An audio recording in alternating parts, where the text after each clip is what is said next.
Electromagnetic fields are all around us, from power lines to our smartphones. These invisible fields of energy are of two types: low-frequency EMFs from electrical appliances and radio-frequency EMFs from wireless devices. The evidence suggests they may affect our bodies in different ways. Those of low-frequency radiation may affect cellular processes, while those of RF radiation may cause tissue heating. Studies have associated long-term exposure with headaches, sleep problems, and possibly even cancer risks. Although the research is still being conducted, knowing these effects is important as the world is going wireless. The Reflex Project was a European research initiative that studied whether extremely low frequency and radio frequency EMFs can cause biological changes in living cells. Scientists exposed different human cell types to EMFs under strictly controlled lab conditions. The exposure was done in shielded incubators with stable temperatures and at intensities considered safe by today's standards.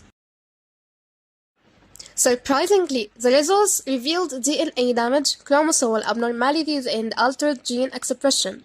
These findings challenge our assumptions about the safety of our everyday exposure to electromagnetic fields. Now, what we know from the Reflex Project should raise some important questions in our minds. How serious are these effects, and could they be related to diseases like cancer? The study found that the degree of cellular damage depends on both the duration of exposure and the type of signal used. But while these biological effects are concerning, they were observed in isolated lab cells, not in living organisms. So, can EMFs cause cancer? Well, not directly. The Reflex Project didn't find conclusive evidence of that, but the cell damage it revealed might contribute to disease over time, which is why researchers are calling for more investigation.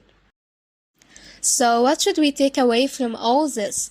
The Reflex Project didn't prove EMFs are dangerous, but it showed they can affect our cells, and that's reason enough to stay cautious.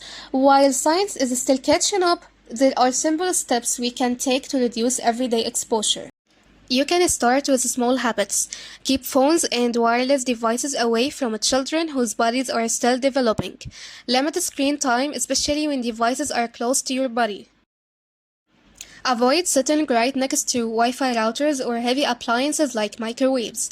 Turn off electronics when you are not using them. Stay informed and check updates from trusted sources like the World Health Organization. When buying a phone, check its SAR value to see how much radiation it emits. Until we know more, small everyday choices can go a long way in keeping you and your family protected.